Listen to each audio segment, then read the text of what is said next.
तन्मीलितं तस्मै श्रीगुरवे नमः। श्रीचैतन्यमनोभीष्टं स्थापितं येन भूतले स्वयं रूपकदा मह्यं ददाति स्वपदान्तिकं। वन्देऽहं श्रीगुरु श्रीयुतपदकमलं श्रीगुरून् वैष्णवांश्च श्रीरूपं साग्रजातं सहगण रघुनाथान्वितां तं सजीवं साद्वैतं सावधूतं परिजनसहितं कृष्णचैतन्यदेवं श्रीराधाकृष्णपादान् सहगणललिता श्रीविशाखान्वितांश्च। हे कृष्णा करुणा सिन्धु दीनबन्धो जगत्पते गोपेश गोपिका कान्त राधाकान्त नमोऽस्तुते। तप्त काञ्चन गौराङ्गी राधे वृन्दावनेश्वरी वृषभानुसुते देवी प्रणमामि हरिप्रिये। वाञ्छाकल्पतरुभ्यश्च कृपा सिन्धुभ्य एव च पतितानां पावनेभ्यो वैष्णवेभ्यो नमो नमः।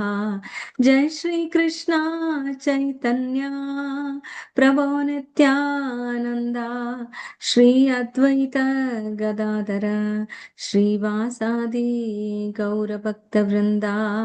हरे कृष्णा कृष्णा कृष्णा हरे हरे हरे राम राम राम हरे हरे।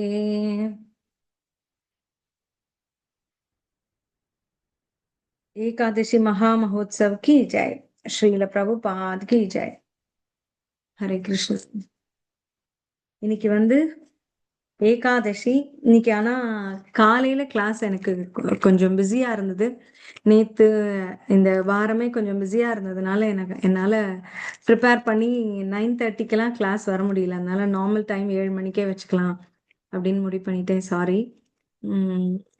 இன்னைக்கு ஏகாதசி மகாத்மியம் என்ன அப்படின்றத பார்ப்போம். முதல்ல இன்னைக்கு இந்த ஏகாதசியினுடைய பெயர் என்ன, இது எப்படி, இதனுடைய மகிமை எப்படியெல்லாம் சொல்லப்பட்டிருக்கு அப்படின்றத முதல்ல பார்க்கலாம். இது ஆமலாக்கி அப்படின்னு சொல்றாங்க. ஆம்லா அப்படின்னு நம்ம எதை சொல்றோம் அப்படின்னா நெல்லிக்கனி இல்லையா? அந்த ஆமலாக்கி ஏகாதசி, அந்த நெல்லிக்கனி ஏகாதசின்னு இதற்கு பெயர். சரி, இது ஃபால்குண மாதம் சுக்லபக்ஷத்துல வரக்கூடிய ஏகாதசி. சுக்லபக்ஷம்னா என்ன? வளர்பிறை அப்படின்னு பாக்குறோம்.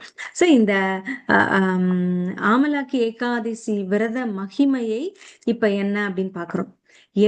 அதாவது 80,000 ரிஷி முனிவர்கள் சூத்த முனிவர் கிட்ட உபன்யாசத்தை கேட்பதற்காக கூடியிருந்த பொழுது சூத்தர் முனிவர்களே முன்பொரு முறை நடந்த சம்பவம் இது அப்படின்னு சொல்றார். மகான் ராஜா மாந்தாத்தா வசிஷ்டரிடம் கேட்கிறார். அப்படின்னு இப்ப இந்த 80,000 ரிஷி முனிவர்கள் கூடுன எல்லாரும் சூத கோஸ்வாமி அப்படின்னு சொல்றோம் இல்லையா? அவருடைய உபன்யாசத்தை கேட்கறதுக்காக வெயிட் பண்றாங்க. அப்ப இவர் சொல்றார், நான் இப்ப உங்களுக்கு ஒரு கதை சொல்றேன். ராஜா மாந்தாத்தா அப்படின்றவர் வசிஷ்டரிடம் கேட்கிறாராம். பிரம்ம ரிஷி வசிஷ்டரே, தாங்கள் என்னை ஆசீர்வதிக்க நினைத்தால் மங்களமான நன்மை அளிக்கும் விரதம் ஏதாவது உண்டு அப்படின்னா அந்த விரதத்தின் கதையும் அதன் மகிமையையும் எனக்கு கூறியருளுங்களேன் அப்படின்னு சொல்லி கேட்கிறார். பாருங்க, அந்த காலத்துல என்ன விரதம் இருந்தா நல்லது சொல்லுங்களேன் அப்படின்னு கேட்கிற அளவுக்கு மக்கள், ராஜாக்கள் இருந்திருக்காங்க. சோ அப்படியாக போய் கேட்கிறாராம்.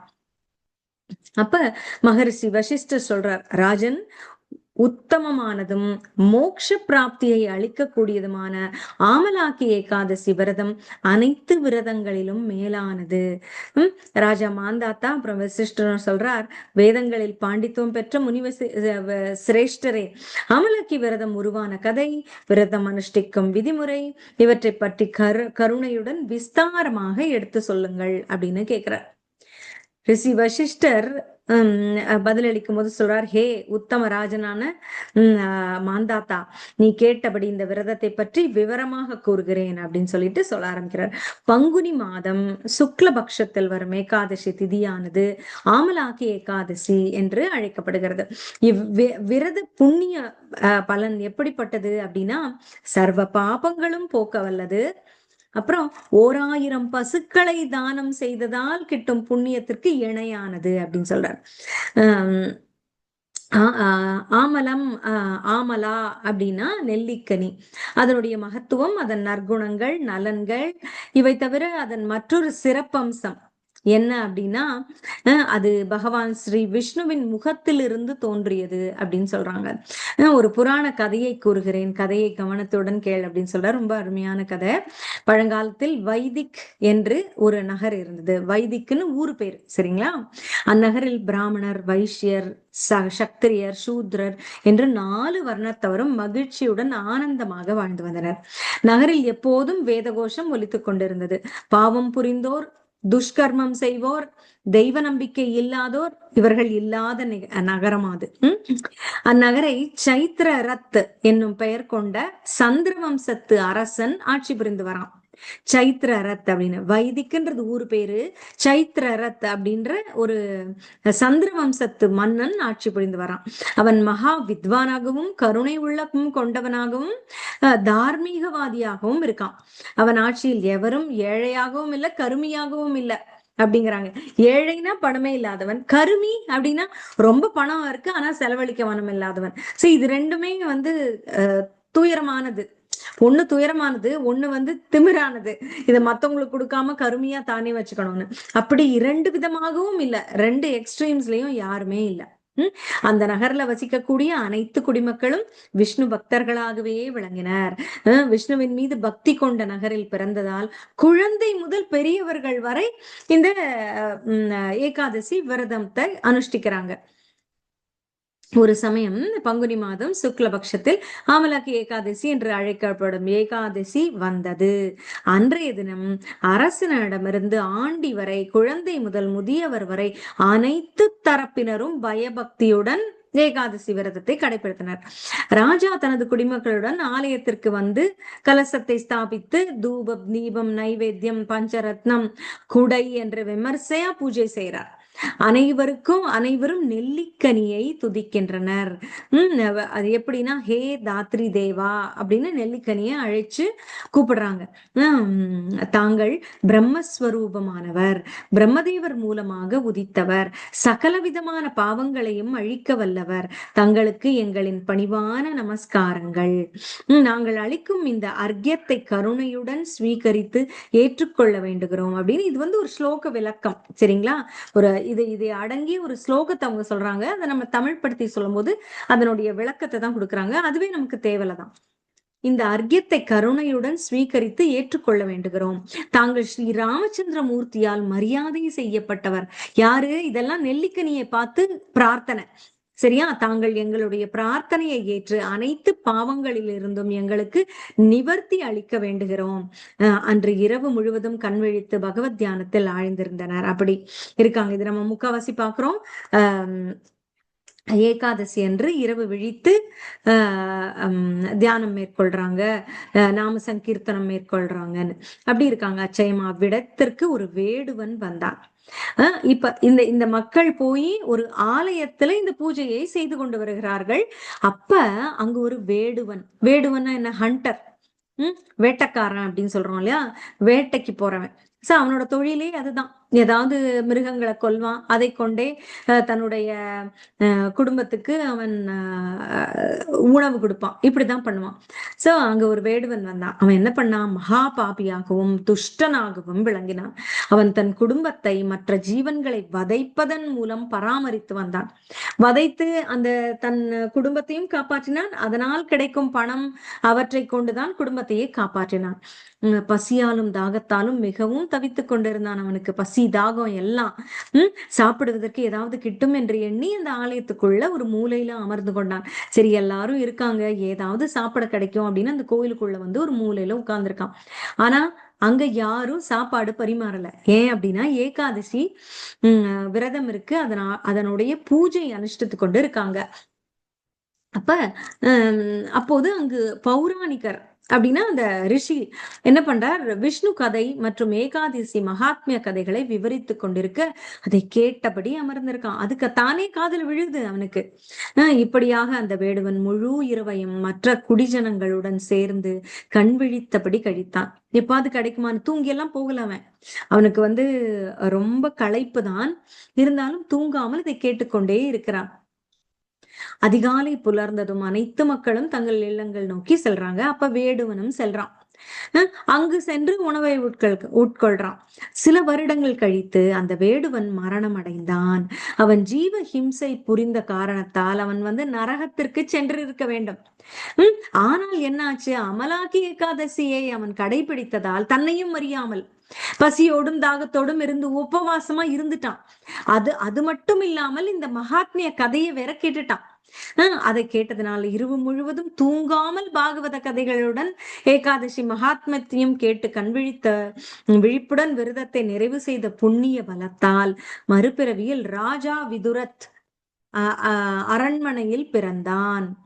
அவனுக்கு வசுரத் என்று நாமகரணம் ஆயிற்று. விதுரத் அரண்மனையில பிறந்தான். அவன் வசுரத்துன்னு பேர் வச்சாங்க.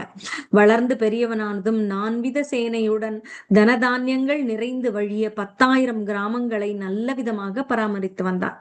அவன் சூரியனுக்கு சமமான தேஜஸையும் சந்திரனுக்கு சமமான அழகையும் வீர பராக்கிரமத்தில் மகாவிஷ்ணுவை போன்றும் பொறுமை மற்றும் சகிப்பு தன்மையில் பூமாதேவியை பாருங்க, என்னென்ன நன்மைகள் யார்கிட்ட என்னென்ன பெஸ்டோ அதெல்லாம் இவங்கிட்ட இருக்கு. அவ்வளவு தூயவனாக மாபெரும் ஒரு மகாத்மாவாக இருக்கான். பொறுமை மற்றும் சகிப்புத்தன்மையை பூமாதேவியை போன்றும் விளங்கினான். ஆழ்ந்த தெய்வ பக்தியும் சத்தியத்தின் வழி நடப்பவனாகவும் கர்ம வீரனாகவும் மற்றும் சிரேஷ்டனாகவும் விஷ்ணு பக்தனாகவும் இருந்தான். குடிமக்களை சமமாக மதித்து பராமரித்து வந்தான். அவர்களை தான் ஏதோ பெரிய இடத்துல இருக்கோன்னு அவங்களை ஏளனம் படுத்தலாம் இல்ல, அவங்களையும் சமமாக மதித்து பராமரித்து வந்தான். தானம் செய்வது அவனின் நித்திய கர்மாவாக இருந்தது. தினமும் தானம் கொடுப்பான். அவ்வளவு நல்லவன்னா பாருங்களேன். அப்படி ஒரு நாள் ராஜா வசுரத் வேட்டையாடுவதற்கு காட்டிற்கு சென்றான். தெய்வாதீனமாக அவன் வனத்தில் வழி தவறி திசை அறியாமல் அலைந்து திரிந்து அயற்சியில் ஒரு மரத்தடியில படுத்து உறங்கிட்டான். அங்க போய் அவன் ஏதோ ராஜான்றதுக்காக வேட்டைக்கு போறான். ராஜா வேட்டைக்கு போவது தன்னுடைய குடும்பத்தை பாதுகாத்து அந்த மாமிசத்தை உண்பதற்காக போக மாட்டாங்க. அவங்க பொதுவாக எதற்காக போவாங்க, ஒரு விளையாட்டு அப்படின்றதுக்காகவும் போவாங்க. இன்னொரு காரணம் என்ன அப்படின்னா, அங்கு இருக்கக்கூடிய விலங்குகள் அவை மற்றவர்களுக்கு துன்பம் தருகிறது என்றால் அவற்றை கொன்று மக்களை காப்பதற்காகவும் மற்ற சிறு விலங்குகளை காப்பதற்காகவும் தான் அவர்கள் போவார்கள். சோ அப்படியாக அவன் வேட்டைக்கு போகிறான். சோ அப்ப மிகுந்த களைப்போடு தூங்கி போயிடுறான் மரத்தடியில. அப்ப அங்க சில கொள்ளைக்காரர்கள் வர்றாங்க. ராஜானேன்னு சும்மா இருப்பாரா, நிறைய ஆபரணங்கள் போட்டிருப்பாரு. அவற்றையெல்லாம் பார்த்தோன்னு அவர்களுக்கு தூங்கி கொண்டுதானே இருக்கிறான், இவன் அடிச்சுட்டு இந்த ஆபரணங்களை அடிச்சுட்டு போய் எடுத்துட்டு போனா என்ன அப்படின்னு சொல்லி அடிக்க தொடங்குகிறார்கள். நம்மள எப்படி நாடு துரத்திலாம் வைக்கிறான், கெட்டவர்களை தான் அவன் தண்டிக்கிறானே. மன்னன் நல்லவர்களுக்கு நல்லவன், கெட்டவர்களுக்கு கெட்டவனாச்சே. அதனால அவர்களுக்கு அவன் மேல் கோபம் வருகிறது. அவனை பழிவாங்க வேண்டும் அப்படின்னு நினைச்சு அவனை அடிக்கலாம் அப்படின்னு சொல்லி அடிக்க போறாங்க. எல்லாரும் அஸ்திரங்களை எல்லாம் அவன் மேல் போடுறாங்க. ஆனா என்ன ஆகுது, அவன் மேல் விழுகிற அஸ்திரங்கள் ஒன்றொன்றும் பூமாலைகளாக மாறுகின்றன. அப்புறம் அந்த திருமாலின் மகிமையால அவன் மேல் பட்ட அஸ்திரங்கள் அவன் மேல பூவாக வந்துவிட்டு அவர்கள் மேலும் மேலும் போடுபவெல்லாம் திரும்பி அவர்களையே கொண்டு தாக்குகின்றன. அதனால் அவங்க எல்லாம் அப்படியே செத்து விழுந்துட்டாங்க. இவர் தன் தூக்கம் தடை பெறுது. என்னடா என்னமோ அப்படியே நம்மள ஏதோ பண்ற மாதிரி இருக்கே. அப்ப என்ன யாரு வராங்கன்னா, திவ்ய ஸ்வரூபத்துல ஒரு தேவி உதிக்கிறாள். அவள் காலதேவனை போன்று இருக்கிறாள். அவள் தன்னுடைய பார்வையாலேயே அந்த கொள்ளைக்காரர்கள் அனைவரும் காலனிடம் கொன்று சேர்த்து விடுகிறாள். அதாவது காலன்னா யாரு, யமன் யமனுடைய ஒரு பிரதிநிதியாக இந்த தேவி வருகிறாள். அவள் வந்து இவர்களை எல்லாம் யமன்கிட்ட கொண்டு போய் சேர்த்துடுறா. அதாவது கொண்டு போட்டுறா. காலைல எந்திரிச்சு பார்த்தா இத்தனை கொள்ளைக்காரர்கள் என்னடா இப்படி செத்து கிடக்காங்க, யாரு கொண்டு இருப்பார்கள்னு ஆச்சரியமா பாக்குறான். இவ்வனத்தில் எனக்கு உதவியாக இருந்த காத்தவர் யாராக இருக்க முடியும் என்று யோசிக்கிறான்.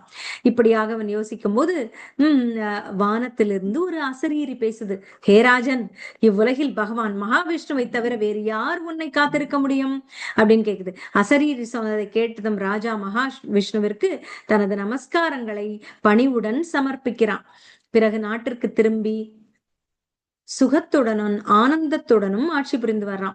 மகரிஷி வசிஷ்டர் ராஜா மாந்தாத்தாவிடம் சொல்றார், ஹே ராஜன், இது அனைத்தும் ஆமலாக்கி ஏகாதசி விரதத்தின் புண்ணிய பிரபாவத்தால் விளைந்தது.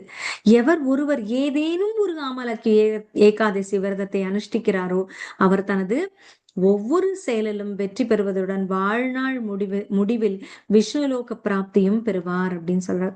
பகவான் மகாவிஷ்ணுவின் அருட்சக்தி நமது அனைத்து சங்கடங்களையும் நீக்க வல்லது. மகாவிஷ்ணுவின் சக்தியானது மனிதர் மட்டுமல்லாமல் தேவர்களையும் ரட்சித்து காக்கும் பூரண சக்தி பெற்றது. அதாவது நமக்கு மட்டும் இல்ல, தேவர்களையும் காக்கும். இச்சக்தியின் பலத்தினால்தான் பகவான் மகாவிஷ்ணு மது கைட்டபர்கள் என்னும் இரு அரக்கர்களையும் சம்ஹரித்தார். அந்த சக்தி அவர்களை சம்ஹரிக்க கூடிய அளவுக்கு இருந்த சக்தியா, அந்த சக்தியை நம்மளுக்கு அருளாக தருவாராம் அப்படின்றாங்க. இதே சக்தியானது உற்பன்ன ஏகாதசி தேவியாக உதித்து மூரன் என்னும் அரக்கனை வதம் செய்து தேவர்களை மகிழ்ச்சியில் ஆழ்த்தியது. இதே சக்தி, அவருடைய சக்தி அந்த மூரன் அப்படின்ற அரக்கனை கொன்றதான் உற்பன்ன ஏகாதசி அன்னைக்கு. அப்ப அது போல இந்த சக்தியை பத்தி சொல்றாங்க. மகா பாப்பியான வேடுவன் அறியாமல் ஒரு தடவை செய்த ஆமலாக்கி விரதத்தின் பலன் அவனை ஜென்ம ஜென்மத்திற்கும் மகாவிஷ்ணுவின் கிருபா கடாட்சத்திற்கு பாத்திரமாக்கியது. அவன் தன்னையே அறியாமல் செய்தது. அதனால நம்மை அறியாமல் கூட நல்லது செய்து கொண்டே இருக்க வேண்டும்.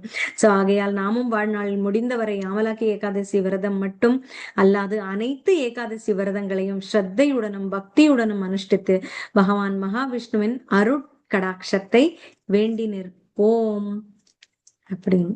சரிங்களா?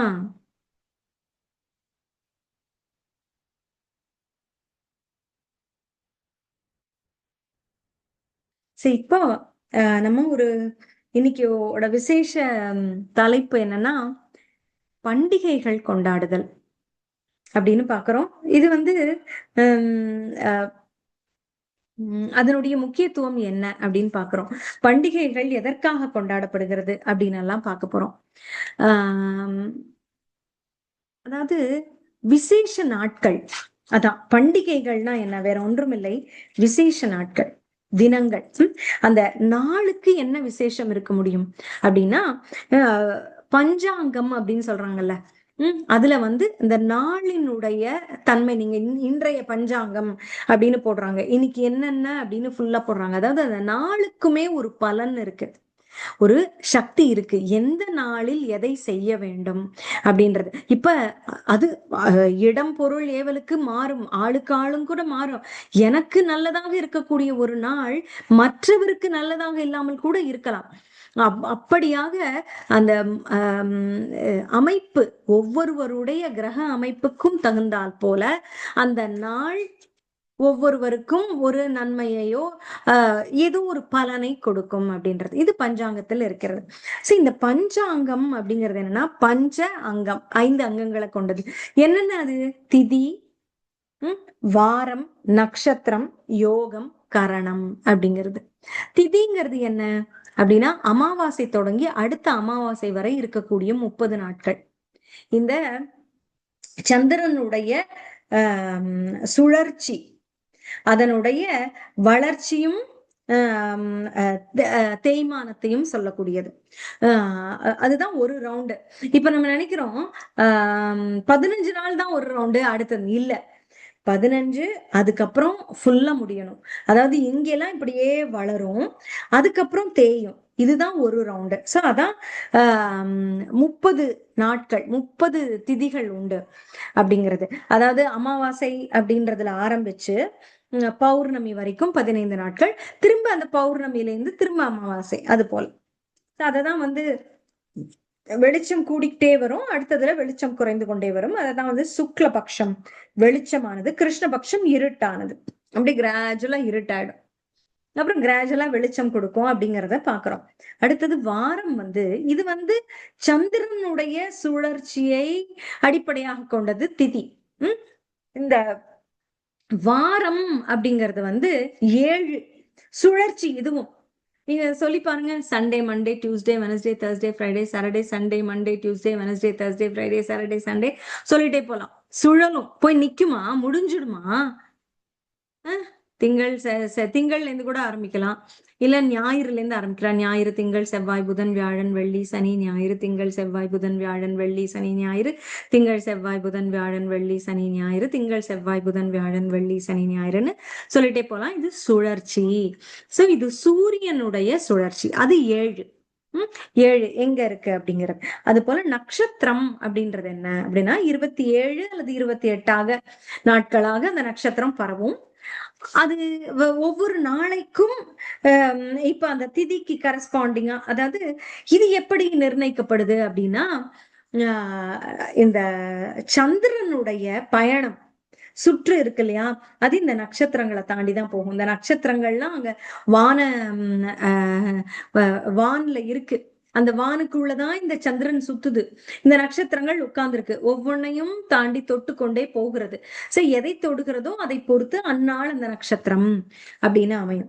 அப்ப அப்புறம் யோகம் அப்படின்றது வந்து சூரியன் சந்திரனுடைய பார்வை. எந்த ஆங்கிள் ரெண்டும் இருக்கு, எவ்வளவு தூரம் பாக்குது, எதை எவ்வளவு தூரம், அதாவது சொல்றோம்ல, அதாவது நாம நம்முடைய பார்வையில் தான் எதுவுமே இருக்கிறது, நல்லதோ கெட்டதோன்னு. அது போலதான் இது ரெண்டும் ஒரு ஆங்கிள் இருந்து பார்த்து ஒழுங்கா இருந்ததுன்னா யோகம், நல்ல யோகம். அதுவே வந்து எடக்கு முடக்கா இருக்கு சூரியன் சந்திரன்னா கெட்ட யோகம். அதுதான் நல்லது கெட்டது. யோகத்திலேயே நல்ல யோகமும் இருக்கு, கெட்ட யோகமும் இருக்கு. எல்லாம் நல்லதுன்னு இல்ல. நீங்க பாக்கலாம், நம்ம நார்மலா தெரிகிறது என்னன்னா, இன்னைக்கு வந்து என்ன சொல்லுவாங்க, என்னமோ சொல்லுவாங்களே, கல்யாண நாள்லன்னா பொதுவா அது வரும், அப்படிதான் போட்டிருப்பாங்க கேலண்டர்ல. என்னது மரண யோகம், சித்த யோகம், மரண யோகம்னு போட்டிருப்பாங்க. யோகங்கள்ல நல்லதும் இருக்கு, கெட்டதும் இருக்கு. சரி, எப்படி இந்த சந்திரனும் சூரியனும் ஒருவரை ஒருவர் பார்த்து கொள்கின்றனர், அது அப்படித்தானே ஒருவரை ஒருவர் எப்படி நம்ம நோக்குகிறோமோ அதை பொறுத்துதான் நம்ம உறவு நல்லதோ கெட்டதோ அமையுது. அது போல இந்த சந்திரனும் சூரியனும் பார்க்கிறதை பொறுத்துதான் அந்த நாள் நல்லதா கெட்டதான்னு நிர்ணயிக்கப்படுதான். சரியா? அப்படி அப்புறம் கரணம் அப்படின்றது ஒண்ணு இருக்கு. அது என்ன அப்படின்னா, இந்த திதியில பாதி 30 திதின்னு பார்த்தோம் இல்லையா, இந்த அமாவாசையில இருந்து அடுத்த அமாவாசை வரைக்கும் இருக்கிற 30 நாட்கள், அந்த திதியில பாதி இந்த கரணம். அதாவது ஒரு இந்த சூரியன் சந்திரனுடைய ஒரு 6 ஆங்கிள் மூவ் பண்றதுக்கு எவ்வளவு நேரம் எடுக்குமோ அதுதான். 12 ஆங்கிள் மூவ் பண்ணிட்டா அது திதின்னு ஆயிடும். அப்படியாக இந்த 6 டிகிரி மூவ் பண்ற நேரம் ஒரு கரணம் அப்படின்றது. சோ இப்படியாக இவையெல்லாம் எப்படி அமைகிறதோ அது நாளுக்கென்று ஒரு முக்கியத்துவம் வருது. இப்ப நாம் இப்ப பிறக்கும் பொழுது நட்சத்திரத்தை முக்கியத்துவமாக சொல்வார்கள். அதை பொறுத்து நம்முடைய மற்ற அமைப்பெல்லாம் எப்படி இருக்கு, நட்சத்திரம் முக்கியமாக பார்ப்பாங்க. அது போல நம்ம காலம் இருக்கும் வரை இந்த நட்சத்திரங்கள் நமக்கு வந்து ஒரு இஃபெக்ட் கொடுக்கும். அதே இது நாம் இறக்கும் தருவாயில இருந்துட்டா நட்சத்திரத்துக்கு வேலை இல்லை. அப்ப திதி என்ன அப்படின்னு பார்க்கணும். இறக்கும் தருவாயில் என்ன திதி இருக்கிறது, அதுதான் நம்மளோட டெத் ஆனிவர்சரி. அததான் வந்து நம்மளோட வாத்தியார் குறிச்சு கொடுப்பார். நம்ம அப்பா இறந்துட்டாங்க, நம்ம வீட்டுல மூத்தவர்கள் இறக்கும் பொழுது, யாருமே இறக்கும் பொழுது எப்படி வந்து ஜாதகம் கணிக்கிறோம், ஒரு குழந்தை பிறக்கும் பொழுது அதன் நேரத்தை குறித்து அது நட்சத்திரம் என்ன, லக்னம் என்ன, அதெல்லாம் நிறைய ஏதோ பார்ப்பாங்க. யார் ஜாதகம் தெரியாது. சோ அப்படி பார்த்து நட்சத்திரத்தை குறிச்சு பண்ணுவாங்களோ அதே போல இறக்கும் போது என்ன பார்ப்பாங்க அப்படின்னா திதியை பார்த்து குறிச்சுப்பாங்க. இது இது இது எதற்கு அப்படின்னா வருடா வருடம் நம்மளுடைய மகாலயம் சமயத்திலயோ நம்ம ஸ்ராத்தம் கொடுக்கணும் அப்படின்லாம் இருக்கு இல்லையா. இப்ப பிறக்கும் பொழுது இந்த நட்சத்திரம் கூடி வருகிற அதே சமயத்தில் பிறந்த நாள் அப்படின்னு நம்ம கொண்டாடுறோம். அப்படி இருந்தா ஏன் அது முக்கியம்? இந்த நம்முடைய இப்போ ஆன்மா மனித பிறவி அந்த நேரத்துல எடுக்குது அப்படின்னா அந்த நாள் நமக்கு முக்கியமானது. ஏன் ஆயுஷோகமம் எல்லாம் பண்றாங்க அந்த சமயத்துல? பகவானுக்கு முக்கியமா அர்ச்சனைகள் செய்யறது, முக்கியத்துவம் கொடுக்குறாங்களே அந்த நாளைக்கு. ஏன் அப்படின்னா நம்முடைய ஆன்மாவுக்கு அது ரொம்ப முக்கியமான நாள். அது பிறவி எடுத்த நாள், அதற்கு ஒரு உடல் கிடைத்த நாள். அப்பதான் நமக்கு ஏன் அந்த பூஜை வேத கோஷங்கள்லாம் முழங்க வேண்டும், அந்த சமயத்துல நம்ம கேட்டுக்கொண்டிருக்க வேண்டும் அப்படின்னா நமக்கு ஏற்றுக்கொள்ளும் தன்மை, ஏற்பு தன்மை, ரிசெப்டிவிட்டின்னு சொல்லுவாங்கல்ல, அது நிறைய இருக்குமா அந்த பிறந்த சமயத்துல. சோ அதனால பிறந்த நாள் திரும்ப திரும்ப வரும்போது அதை நாம் ஏற்றுக்கொள்ள வேண்டும். அதனாலதான் கோவிலுக்கு சென்று நாம் நல்ல காரியங்களை செய்தால், நல்லபடியாக மனதை வைத்துக் கொண்டால் நமக்கு அதாவது நல்ல விஷயங்களை கேட்கக்கூடிய தன்மையும், நம் மனதை இப்ப நியூ இயர்க்கெல்லாம் ரெசல்யூஷன் சொல்றாங்க, அப்படி இருக்கக்கூடாது. பர்த்டே அன்னைக்கு எடுக்கிற ரெசல்யூஷன் ஸ்ட்ராங்கா இருக்கும். அப்படியாக இருக்குமா. அதே போல இறக்கும் தருவாயில் இந்த ஆன்மா உடலை விட்டு போகிறது இல்லையா, அப்ப நட்சத்திரத்துக்கெல்லாம் வேலை இல்லை, அப்ப திதிக்கு தான் வேலை. அந்த திதியை தான் ஞாபகம் வச்சுக்கணும். ஒவ்வொரு திதியின் போதும் அந்த ஆன்மாவை நினைத்து எள்ளும் தண்ணியும் கொடுக்கணும் அப்படின்னு சொல்றாங்கல்ல. அது எந்த பிறவியில் இருந்தாலும் அதனுடைய ஆன்மீக வளர்ச்சிக்கு அந்த பித்ரு காரியம் மிக முக்கியமானது. சரிங்களா. அது போல இப்ப இதையே நம்ம பாக்குறோம் அப்படின்னா, இப்ப நம்முடைய ஆன்மீக வாழ்க்கையிலும் கோவில்களிலும் பண்டிகைகள் எப்படி நிர்ணயிக்கப்படுகிறதுனா, இப்படி பஞ்சாங்கங்கள் பார்த்து முன்பே நிச்சயிக்கப்பட்டு விடுகிறது. இதெல்லாம் பண்டிகைகள்னு முக்கியமா நம்ம பார்த்தோம்னா, நம்ம முக்கியமா என்ன பண்றோம், எப்போதும் ஜன்மாஷ்டமி அப்படின்னு பண்றோம். ஆனா கிருஷ்ணருடைய ஜென்மம் நீங்க பாத்தீங்கன்னா நட்சத்திரத்தை பொறுத்து வராது. ரோஹிணி, ஆவணி ரோஹிணி தான் அவர் பிறந்தது. ஆனா ஆவணி ரோஹிணிக்கு கொண்டாட மாட்டாங்க கிருஷ்ணர் பிறந்த நாள. என்னைக்கு அஷ்டமி திதியை வச்சுதான் கொண்டாடுவாங்க.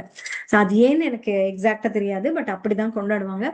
அது ஜென்ம அஷ்டமி அப்படியாக ஜனம் ஆனது, கிருஷ்ணர் ஜனம் ஆனது கிருஷ்ண ஜென்மாஷ்டமி அப்படின்னு கொண்டாடுறோம். இப்ப பகவான் சம்பந்தமாகவும் ஆச்சாரியர்கள் சம்பந்தமாகவும் இந்த பிறப்பு இறப்பு தேதிகள் இருக்கு இல்லையா, அது முக்கியமான பண்டிகை நாட்கள். சரிங்களா. ஆச்சாரியர்கள் பிறந்த நாளும் ஆச்சாரியர்கள் பரமபதித்த நாளும் மிக மிக முக்கியமானது. அவற்றில் என்ன ஏன்னா அவர்கள் அவதரித்த நாள், இப்படி பஞ்சாங்கத்துல இத்தனை விஷயங்கள் இருக்குன்னு நம்ம பாக்குறோம் இல்லையா. அவர்கள் அவதரித்த நாள் அவ்வளவு புண்ணியகரமான நாளாக இருக்கும். அதனால்தான் பரம்பரை, அந்த குரு பரம்பரையில் ஒரு ஆச்சாரியராக அவர் இருக்கிறார். அந்த நாளில் அவரை நோக்கி பிரார்த்தனை செய்தால் அந்த குருவினுடைய கடாட்சம் நமக்கு கிட்டும். அதனாலதான் சின்ன சின்ன பண்டிகைகள், அதாவது ஹிஸ்கான்னாலே நிறைய பண்டிகைகள் தான், பெரிய பெரிய பண்டிகைகளுக்காக என்ன நமக்கு வாய்ப்பு அப்படின்னா, நம்ம நல்லா ட்ரெஸ் பண்ணிட்டு கோவிலுக்கு போறது கிடையாது. பகவானுக்கு விதம் விதமான அலங்காரங்கள், கோவிலை சுத்தம் பண்ணி அலங்காரம், ரொம்ப அருமையான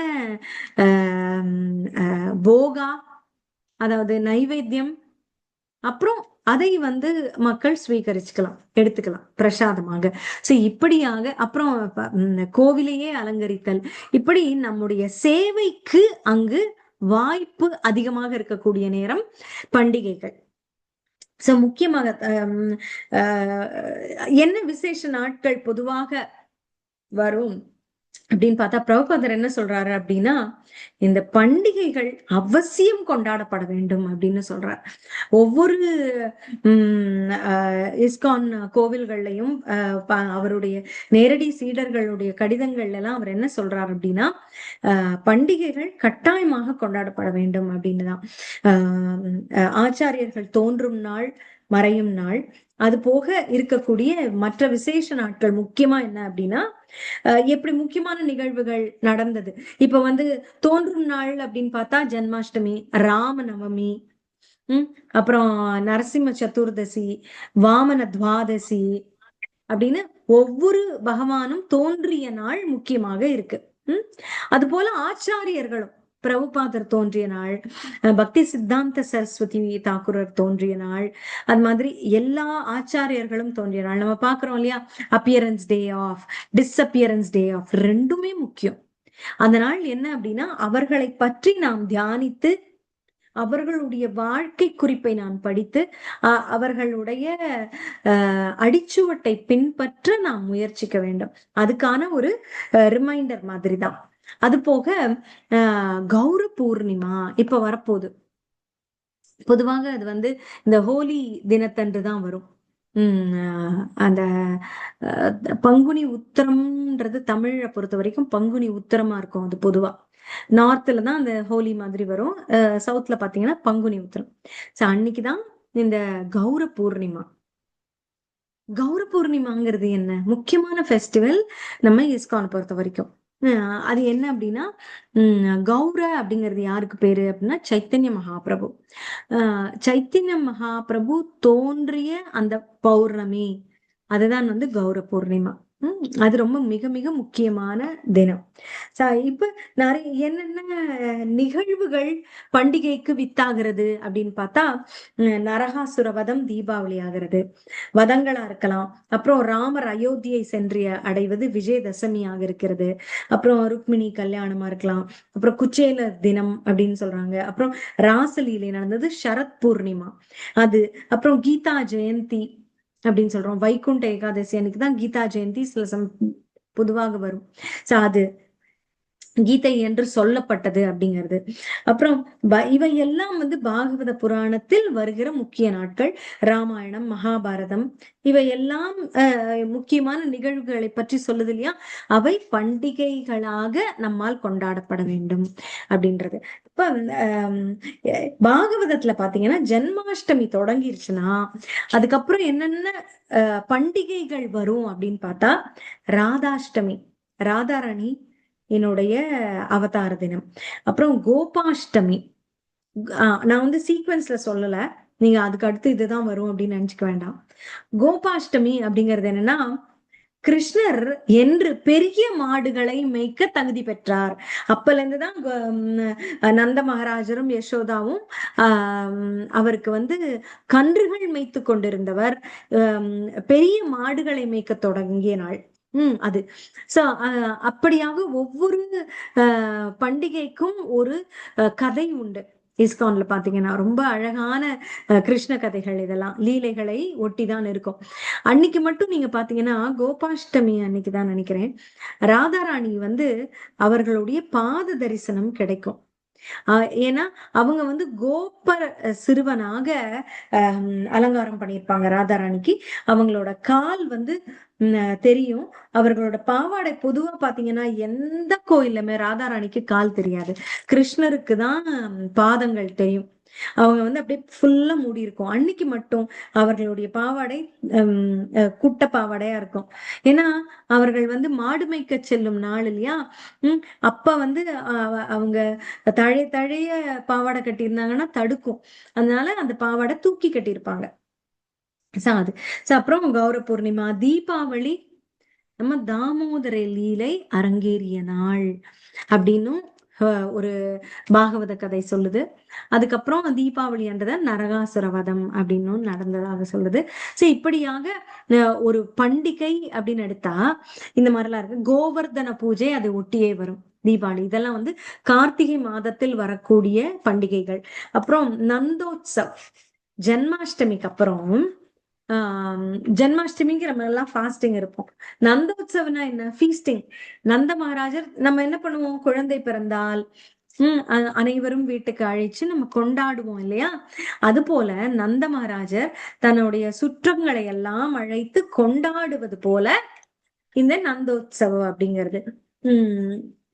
இந்த மாதிரிதான் கௌர பூர்ணிமாக்கு அடுத்த நாளும் மிஸ்ரான்னு வருமே, சைத்தன்ய மகாபிரபுவினுடைய தந்தை, அவருடைய உற்சவம்னு சொல்லுவாங்க. அதுவும் ஃபீஸ்டிங். சோ இது போல பிறந்த அடுத்த நாள் எல்லாரையும் கூட்டு சாப்பாடு போடுறதாக. இதுதான் ஒரு காரணம் நம் பண்டிகைகளை கொண்டாடுவதற்கு. சோ இது வந்து சும்மா நம்ம என்ஜாய் பண்றதுக்காக இல்லை. நம்ம கூடுனா என்ன பண்ணுவோம்? நாம சங்கீர்த்தனம் பண்ணுவோம், கதைகள் கேட்போம், அப்புறம் பகவானை பற்றி ஸ்மரணம் பண்ணுவோம், தியானம் பண்ணுவோம், எல்லாம் பண்றதுக்கான வாய்ப்பு இருக்கு. அதோட என்ன, அவருக்கு நல்ல பிரசாதம் சமர்ப்பித்து நாமும் உண்போம் அப்படிங்கிறது. சோ இப்படியாக பண்டிகைகள் முக்கிய பங்கு வகிக்கின்றன நம்முடைய ஆன்மீக வாழ்க்கையில். அப்பதான் நமக்கும் வந்து ஒரு உத்வேகம் வரும் ஒரு காரியம் செய்வதற்கு. அப்ப மற்ற பண்டிகைகள்னு பார்த்தா பிரபுபாதர் வியாச பூஜை முக்கியமான பண்டிகை. ஒவ்வொரு குரு மகாராஜனுடைய பிறந்த நாளும் வியாச பூஜை. வியாச பூஜைன்னு கேள்விப்பட்டிருப்பீங்க. வியாச பூஜைன்னா என்ன அப்படின்னா, அந்த வியாசாசன், அது அந்த குரு ஸ்தானத்துல இருந்து நமக்கு போதனை செய்த குருவினுடைய பிறந்த நாள், அதுதான் வியாச பூஜை. ஸ்ரீல பிரபுபாதருடைய வியாச பூஜை அப்படின்றது அவருடைய பிறந்த நாள். அது போல நம்ம ஜெயபாதக சுவாமி மகாராஜ், ராதாநாத் சுவாமி மகாராஜ், பல சுவாமிகளும் இருக்காங்க இல்லையா? நம்ம மகாராஜ் எல்லாம் இருக்காங்க. அவங்களுடைய பிறந்த நாள்கள்ல அது எப்படி பொதுவாக கொண்டாடுவாங்க அப்படின்னா, அவர்களை பற்றிய நினைவுகள், அவர்கள் நமக்கு ஆற்றிய பெரும் தொண்டுதான்.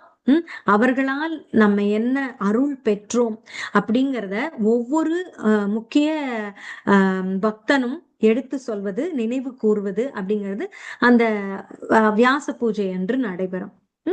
அந்த நன்றியை நாம் எப்போதும் தினமும் காட்ட வேண்டும் என்றாலும் முக்கியமாக அந்த நாளில் நாம் அதை காட்டணும். அதுவும் ஒரு காரணம் நம்ம கோவிலில் பண்டிகை கொண்டாடுவதற்கு. சரிங்களா? அப்புறம் இன்னொன்னு, பனிகட்டி சிடாதகி அப்படின்னு ஒரு இது இருக்கு. அது என்ன அப்படின்னா, பனிகட்டி அப்படிங்கிற இடத்துல நடந்த சிடாதகி அப்படின்ற ஒரு பதார்த்தம் செய்தாங்க. சிடாதகினா என்ன? சிடா அப்படின்னா குத்தப்பட்ட அவல், தகினா தயிர். இதை கொண்டு ஒரு பதார்த்தம் செய்தாங்க. அதுதான் வந்து இந்த நித்யானந்தரும் ரகுநாததாச கோஸ்வாமியும் நடத்திய லீலை இது. அதுல வருது, கங்கை கரையில இருக்க பனிஹட்டிங்கிற இடத்துல. இது கல்கத்தாவுக்கு வடக்குல இருக்கு. சோ இது வெயில் காலம், ரொம்ப உக்கிரமான வெயில் காலம். வெயில் காலமாக என்ன ஆகும்? வேர்க்க ஆரம்பிக்கும். ஏன்னா அதை தொடர்ந்து மழைக்காலம் வரப்போகுது. சோ அப்ப அப்படி வேர்க்கும், அந்த மாதிரி சூடு. சோ அதனால உடம்புக்கு குளிர்ச்சி தரக்கூடிய இந்த தயிர்ல அவலை போட்டு, வெல்லம் இட்டு, பழங்கள், நல்ல நல்ல பதார்த்தங்கள்லாம் போட்டு அப்படியே வைப்பாங்க. அது ஒண்ணுல வந்து பாயாசம், பால் பாயாசம் மாதிரி போட்டு அதுல இந்த அவலை போட்டு பண்றது. இது அந்த மாதிரி ஒரு பண்டிகைக்கும் ஒரு முக்கியத்துவம் இருக்கு. இதன் காரணத்தினால் இந்த பண்டிகை கொண்டாடப்படுகிறது அப்படின்னு. இப்படியாக பல பல பண்டிகைகள் நாம பாக்குறோம் இஸ்கான்ல. நீங்க இது வரைக்கும் ஏதாவது பண்டிகை அட்டன் பண்ணிருக்கீங்களா? உங்களோட அனுபவம் என்ன? பண்டிகை கொண்டாடியதால் உங்களுக்கு எப்படி இருந்தது அப்படின்னு உங்களோட அனுபவங்களை நீங்க பகிரலாம். சரி, இப்படி நம்ம முக்கியத்துவம் என்ன அப்படின்னா, அது நம்மை பகவானை ஸ்மரணம் செய்யவும், பக்த சங்கத்தோடு இருப்பதற்கும் சேவைக்குமான வாய்ப்பாக இந்த பண்டிகைகள் அமைகின்றன. அப்புறம் சில விரத நாட்கள், ஒவ்வொரு ஏகாதசியும் ஒரு பண்டிகை தான். சரிங்களா? மாதம் வருகிற ஏகாதசியுமே பண்டிகை தான். அதையும் நம்ம புரிஞ்சுக்கணும். அதையும் பண்டிகையாகவே சொல்றார் பிரபுபாதர். ஏகாதசிகளையுமே அதெல்லாம் சில கோயில்ல பாத்தீங்கன்னா இரவு முழுவதும் கீர்த்தனம் நடந்து கொண்டே இருக்கும். சோ அது போல இந்த மாதிரி. அப்புறம் இன்னொன்னு, ரத யாத்திரை அது சம்பந்தமாக எவ்வளவு ரத யாத்திரை தொடங்கி பண்டிகை நடக்குது. ஸ்நான யாத்திரை அப்படின்னு சொல்றாங்க, அப்புறம் குண்டிச்சா மார்ஜனம் என்னென்னவோ அது வரிசையா இருக்கு. அத்தனை 10 நாட்கள் அந்த 10-15 நாட்கள் ஜெகநாத் புரியில அந்த ரத யாத்திரை இருக்கு. அதை வந்து ரெப்ளிகேட் பண்ற விதமா தான் அந்த பண்டிகை கொண்டாடுவதை உலகெங்கும் கொண்டாட வேண்டும் என்று பிரபுபாதர் அமைத்தார். சோ அந்த ஒரு ஸ்பிரிட், கொண்டாடுகிற ஸ்பிரிட், எல்லாரும் சேர்ந்து ஒரு காரியத்தை செய்வது. ஊர் கூடி தேர் இழுக்கிறதுன்னு சொல்லுவாங்கல்ல, அது போல அந்த ஜெகநாதர் தேரை இழுப்பதற்கு ஊரே கூட வேண்டும் என்று பிரபுபாதர் அமைத்தார். சோ இப்படியாக நீங்கள் ஏதாவது இந்த மாதிரி ஃபெஸ்டிவல்ஸ்ல நீங்க என்ன பண்ணீங்க, உங்களோட அனுபவங்கள் ஏதாவது இருந்தா நீங்க பகிரணும். ஹரே ஹரே கிருஷ்ணா. கிருஷ்ண மாதாஜி. ஹரே கிருஷ்ணா.